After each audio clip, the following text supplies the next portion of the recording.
3, 2, 1. Here we go!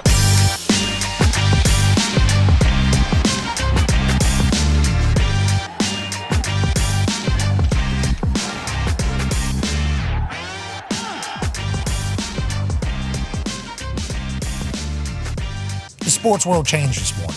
Yep.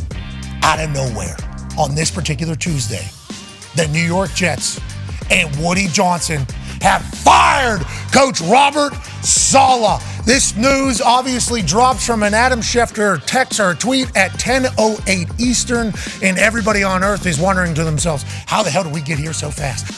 Hello, Jets fans. Hello, Rich. Hello, Mark. Welcome to an emergency edition of Just Jets, the podcast.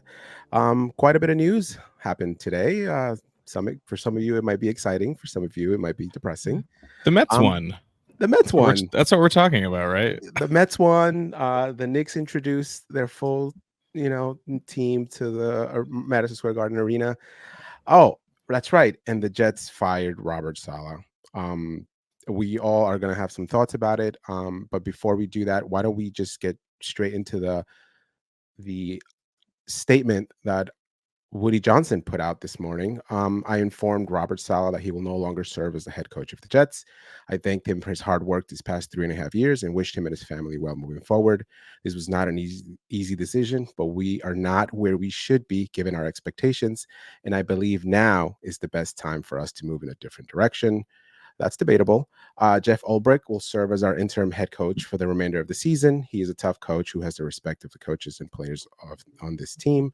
I believe he, along with the coaches on the staff, can get the most out of our talented team and attain the goals we establish for this offseason. Rich, what are you thinking, man?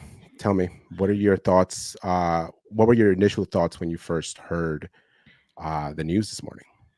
Yeah, I mean, I was shocked, not in that, like, it's one of those things, where you understand everything that was leading up to it.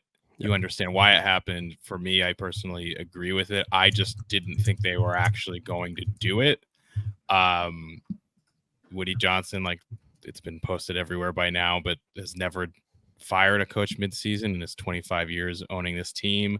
The Jets, generally speaking, like, how many years have we been begging for them to fire a John Idzik or Adam Gase, and maybe eventually they'll do it, but it's never when we want it.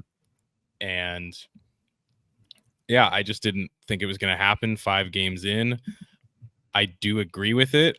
I just think we talked about this a little bit in the recent weeks on the podcast. We talked about this in our group chat today, but overall, the head coach of a football team is like the CEO, and the team is his employees, and they really absorb and embody the emotions and just pretty much like everything that he's putting out there into the world. Like, they're a manifestation of that.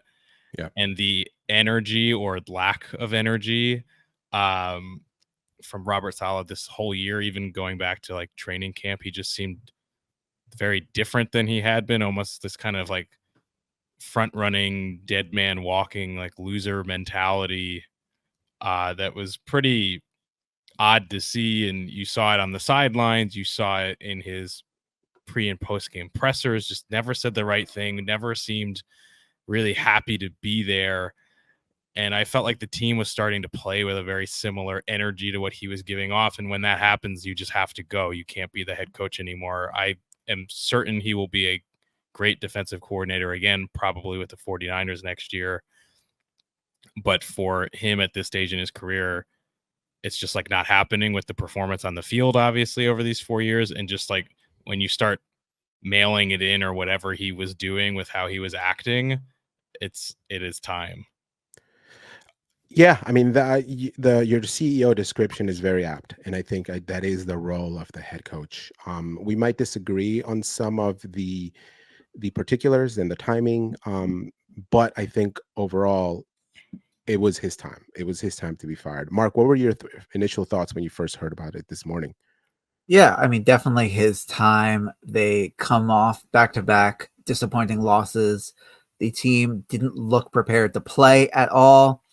2021 when he first got there, 4-13. They were just building out their team. 2022, 7-10. LaFleur is the scapegoat. 2023, same thing. The carousel of quarterbacks is a scapegoat. At some point, that the responsibility has to fall on the head coach. 2-3 this season for a team that was supposed to have high expectations just is not going to cut it. He had to go, and I think now is the right time. A lot of people are saying, "Oh, they're in a battle for first place on Monday night. Why don't you wait to see what happens until then?" But I don't think they can afford to. I think you make the change now. You go into that game with a new, fresh voice, and then you win that game, and you get first place, and you see what happens from there. Yeah, Now, I think that's let a me- really good point, Mark. Yeah, And that's a great point. I want to ask both of you a question. Do you guys think that this move right now makes this team better immediately? yes, I do. Why? I think it goes. Mark, No, go ahead. Mark, go ahead, Rich. Go ahead, Rich. I think it just goes back to what we were saying about the Mark brought up them being unprepared to play. That has literally been a Robert Saleh staple as a head coach. And you can say like, oh, Jeff Ulbrich is, he's a part of the staff, but like these coordinators, while they're a part of this, it's like the same arguments you have when you're talking about like what people are doing as the vice president. Like they don't set the tone. They don't get to have the final say on anything. And it's not fair to think that like Jeff Ulbrich's not going to do things differently than Robert Saleh would. I think that he is. I think he's going to have a different energy. If anybody's seen the clips of him as the coach from the Senior Bowl from this past year, you could see it's just like very, very different just from that clip alone to what Saleh was doing. And we saw it from quotes from reporters. We saw it in Woody Johnson's statement with the press today that players still respect Jeff Ulbrich quite a bit. And to me, it was very obvious that when those statements were being made, it was also a damnation of Robert Saleh, and he did not have the respect of those players. Right. So I think, is this going to magically cure all of these things? Of course it's not. I think that's kind of ludicrous, but is the team going to come out with a different energy? Are they going to look more prepared? I think that's all on the table.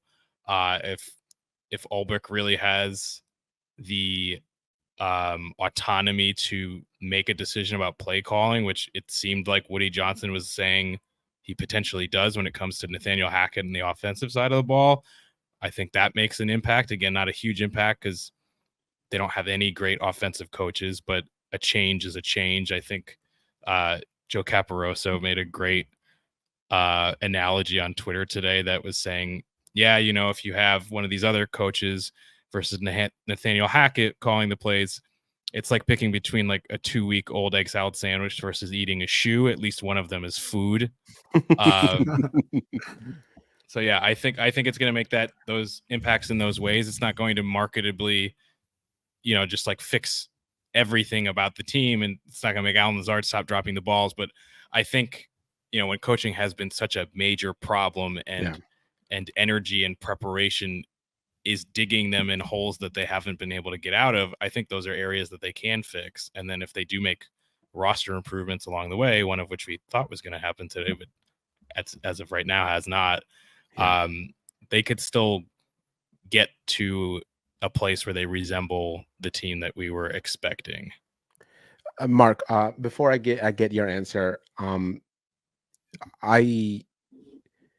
the short term, yes, it'll give us a boost. I don't think it makes us better by any stretch of the imagination, for the simple fact that our biggest asset has been our defense. Our defense is not perfect. Our defense still cannot tackle.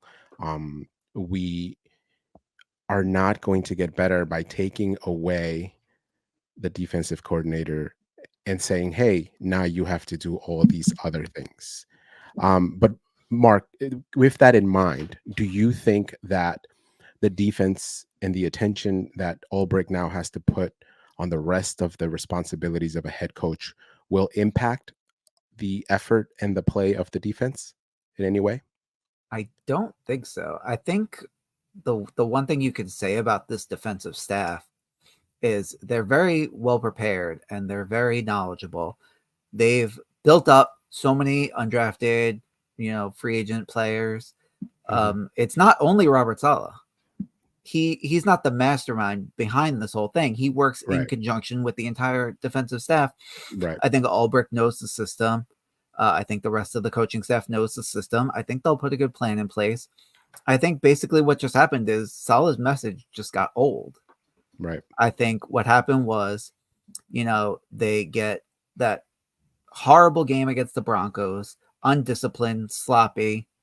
Saleh comes out, says, we're not in the business of embarrassing players. They don't need the discipline like that.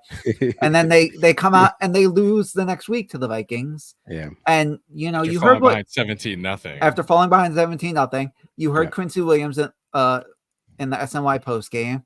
They need to have that accountability. And for some reason, you don't know what happens behind closed doors, but at least publicly, it didn't seem like Saleh was holding anyone accountable. He just kept saying, "Oh, it's early." I'll say, I think I wrote this in the newsletter a couple of weeks ago. Yogi Berra said, "It's getting late early." Early. That's right. So, I mean, he can say it's still early all he wants, but there's only 17 games in a season. We're 5 weeks in, you're 2-3. And so we talked at about some point, something's got to give.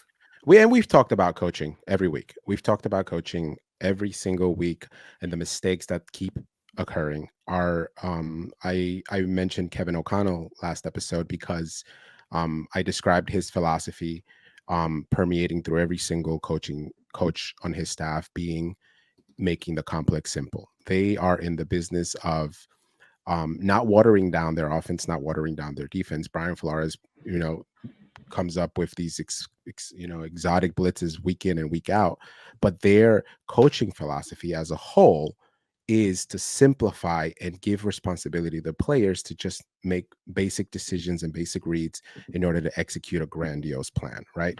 It never appeared that Robert Saleh had an overarching coaching philosophy. As a matter of fact, he liked to continue with the CEO analogy that you brought up, Rich, at the top. He continued to delegate, and he delegated too much to his coaches. It almost seems like he wasn't involved in the offense at all whatsoever. He said, "Rodgers, Hackett, this is you. I am going to go with Ulbrich, and we're going to take care of the defense." And that is not the way you run a football team. That is not, you cannot completely. This season, he said, "Oh, I'm going to start sitting in on some of the QB meetings." That's not something you just sit in. You don't just dip your toe into a complete other wing of your house and not knowing everything. You know what I'm saying? Like, you can't just avoid one entire side of your house and then wonder why there's issues in the entire house. You know what I'm saying? Like, it's just not. I agree with everything you guys are saying. I agree with the messaging standpoint. I agree with that his time needed to go. What I don't agree with is the time. I do not think that this is the right time, only because you're making the team worse in the short run and in the long run. Ulbrich has been identified by multiple people across the NFL as a future star, as a future head coach. And what you are doing now by putting him in place is you are thrusting him into the fire.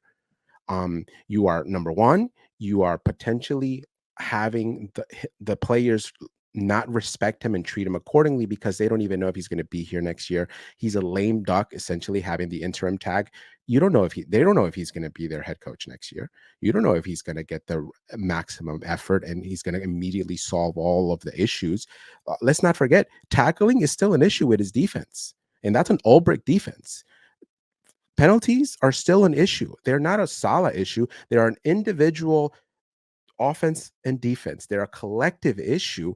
Yes, that accountability kind of allowed for these lax behaviors, but like, the entire coaching staff is not gone. You're attempting to fix the plane while the plane is in the air, and you are giving Ulbrich more responsibilities than he's ever had.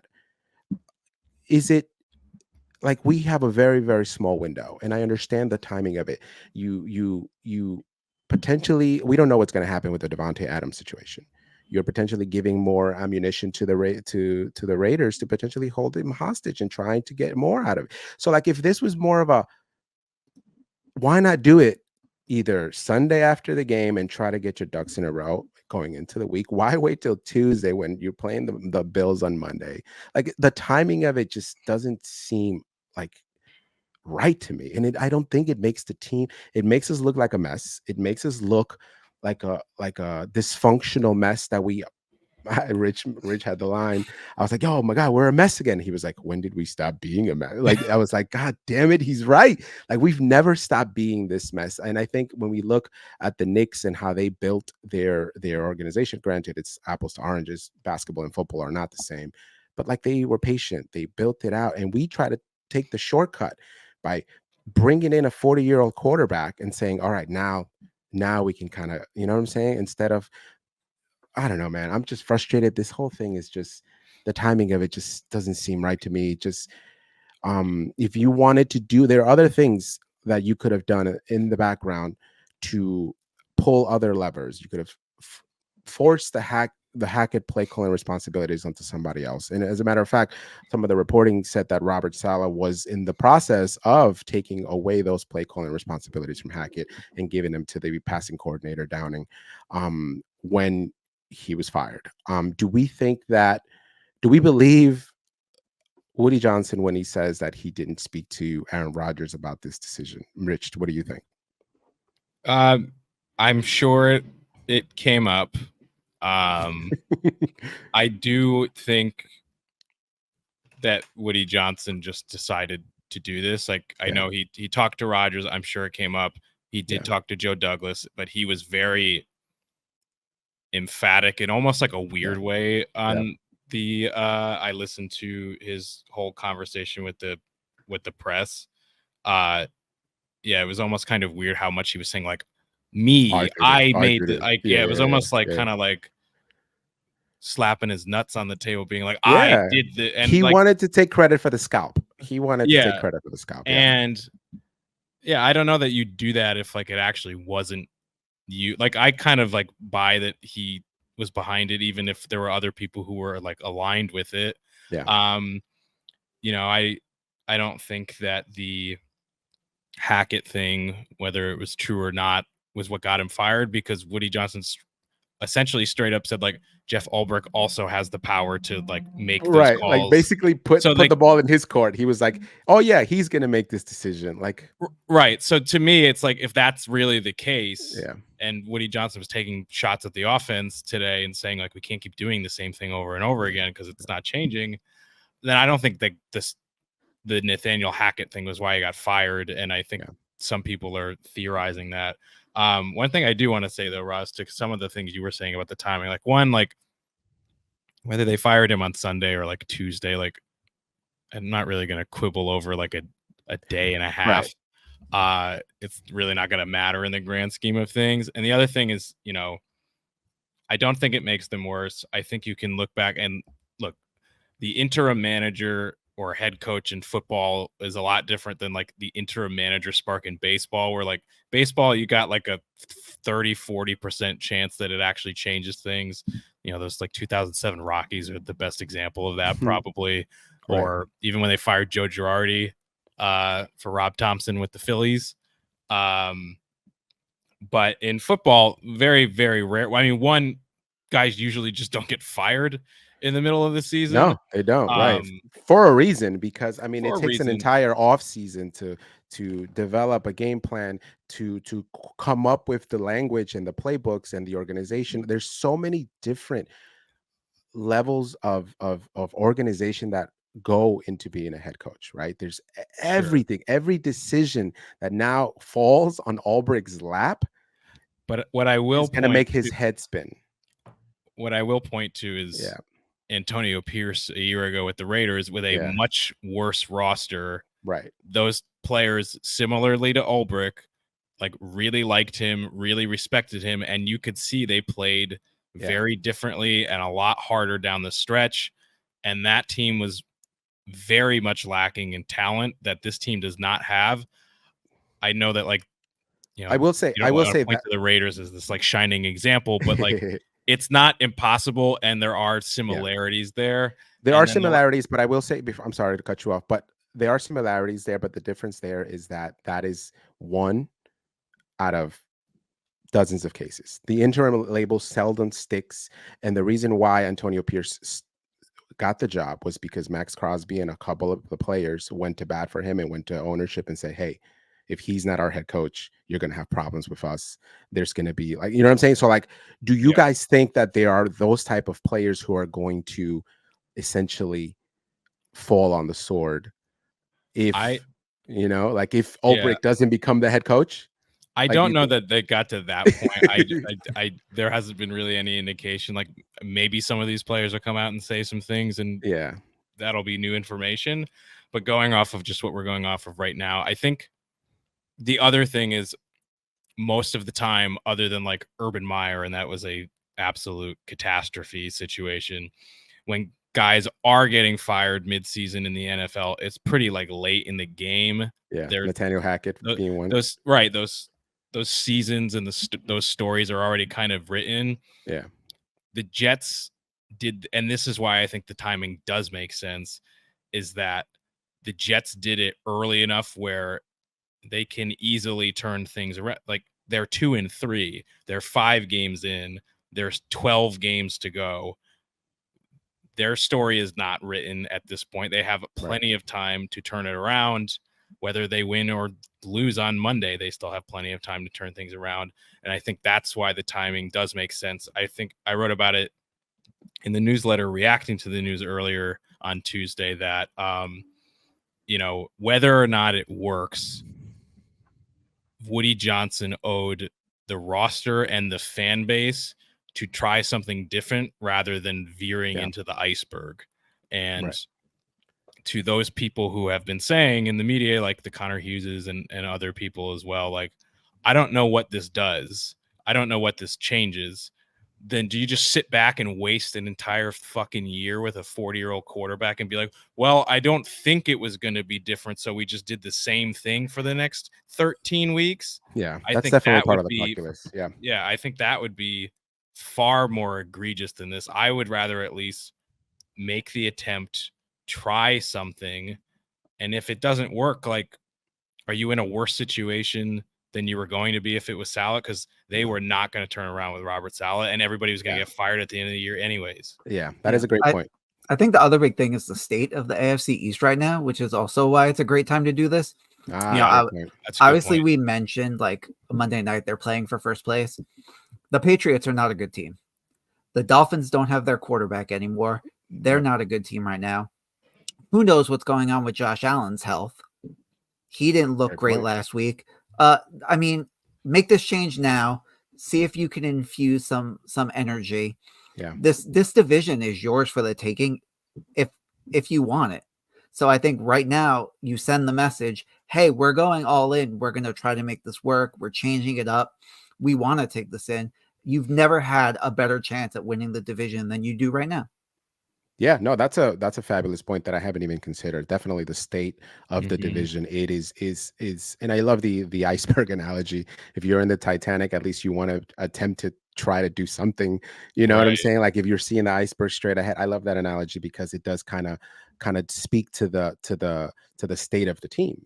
Our offense is broken, and short of getting in, trading for Lamar Jackson, I don't think we're improving our offense anyway. They did ask Ulbrich today about the offensive play calling, and this is what he had to say. Jeff, Woody was talking to us a little bit ago about changes potentially, just changes in general for the offense. I was wondering if you could talk at all about your plans for the play caller, because you have Todd there who's done it. You have Nate who has been doing it. Do you know who's going to call plays for you? I've got tremendous respect for this offensive staff. I do. Every single guy on it. In the next couple days, in my opinion, these guys are going to be here on Monday Night Football for us, and they're gonna do an amazing job. Saying that, in the next, this has been 4 hours fresh for me to take this role on.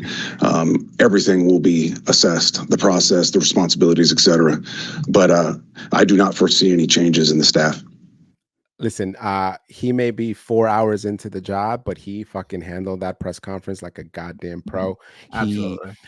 He did not make me want to punch him in the face. The way Saleh Already press vast conferences, improvement. the way Saleh press conferences always made me want to fight him. And I've said it time and time again. His toxic positivity was not getting us anywhere. And I think you both have kind of convinced me that maybe this is you guys are right. Like this is the time to do it. I coming into even all day as it was marinating in my brain, I was like, no, this is just conceding the fact that this season is lost. And it might still be, the season might still be lost, and we might still have to fire everyone at the end of the year. But you're right. Standing still only kills spirits, and you lose team players, and standing still was not an option either. And I think this is the lesser of two evils. This is the lesser of two evils. The opposite of a concession. Yeah. I mean, listen, Ulbrich, like I said, Ulbrich has been identified as a potential head coach star, as some of the articles that I've read today about him. I read a wonderful article by Zach Rosenblatt of The Athletic about him that he wrote last December. Basically, he is Saleh 2.0. He is an improvement, hopefully. In terms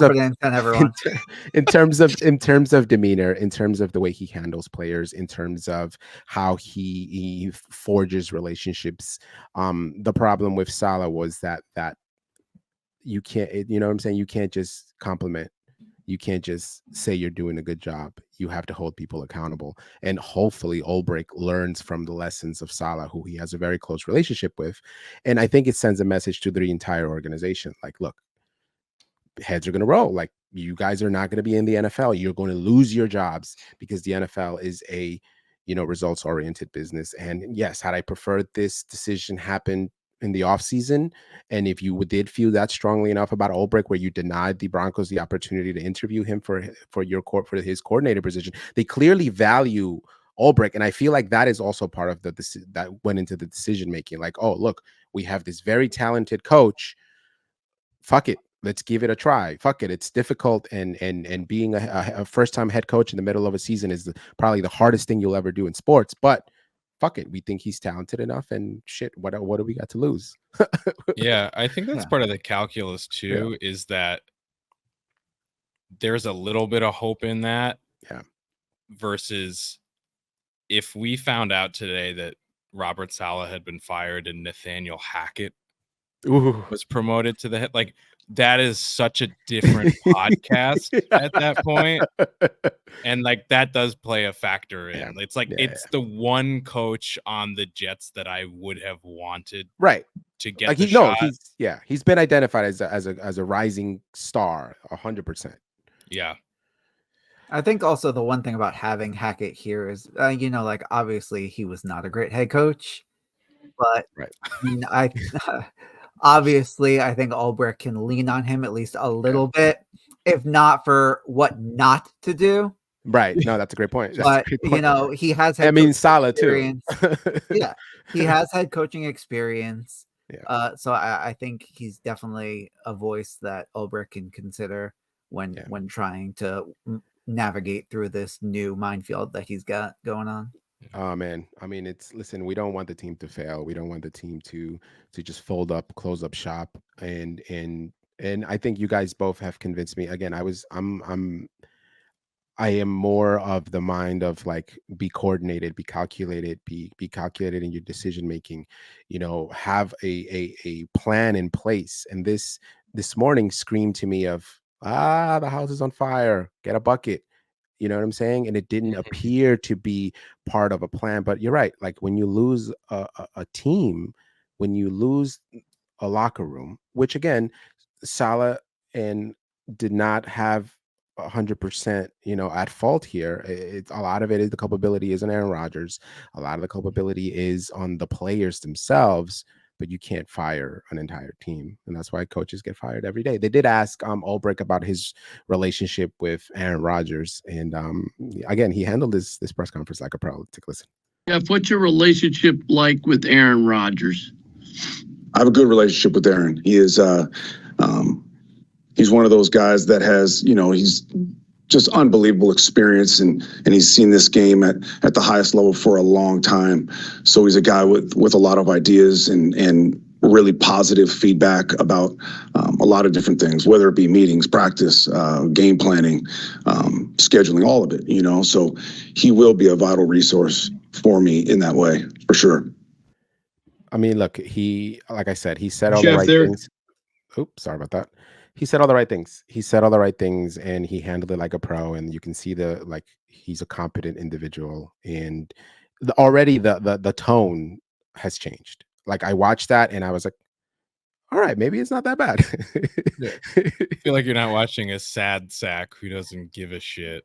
Oh, dude, it's been frustrating. It's been frustrating. But anyway, let's wrap it up there. Any final thoughts before we close up shop, turn off the lights, and go cry into our pillows? Yeah. Last thing for me, and just to close the loop on this point, we talked on Sunday after they lost to the Vikings that one of my biggest fears was that this season was going to wither and die on the vine because they didn't try something different. Because in the history of this franchise, at least in my life, this is not the course that they would take. And there are times where you wonder, like, oh, would things have been different if you actually had the guts to do something that might be deemed as controversial? It doesn't mean it's going to work. It doesn't mean it's going to fix everything. But at 2-3, there's so much season left. We were asking ourselves, is it over already? And I like that they're trying to salvage it any way that they can. There's not that many options to do it. This was the one thing that they could do. Yeah. And I at least respect that decision. It doesn't look organized, doesn't look clean, but like this, it's what they had to do because this season was probably going nowhere if they didn't do it. And they definitely, again, listen, Woody probably saw the way it happened with Gase, the way it happened with other coaches, and he was probably lamenting the fact that he probably didn't pull the trigger earlier, and maybe that kind of went into the calculus. Mark, what about you, man? Any last thoughts before we wrap up? Yeah, I mean, I think the biggest thing is what happens if Saleh is still here and the season spirals.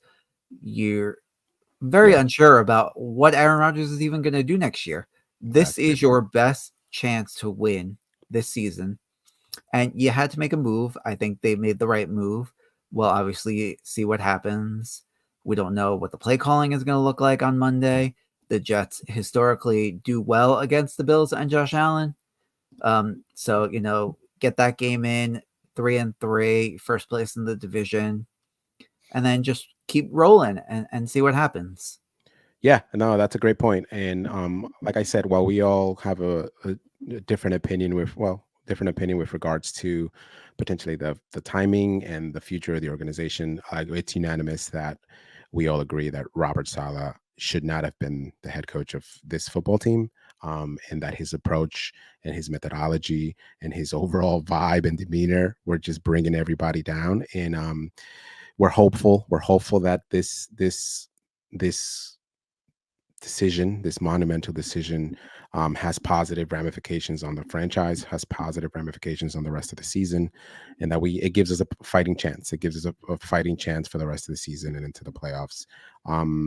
Rich, you said something that is bouncing around in my brain right now. Just having the bravery to try something different. Part of my mentality this morning was like, well, it's never happened before. You've never fired a coach mid-season and had a successful playoff run deep in, you know what I'm saying? Like, that's never happened in the history of the NFL. And you're right. They had the balls to try something different. And who's to say that, this team and this organization is not the one to kind of, set the precedent for the future. Well, with that, thank you very much for listening. We're all going to go cry and refresh X or Twitter until we get any Devontae Adams news. But with that, we thank you for listening, and let's go Jets, I guess.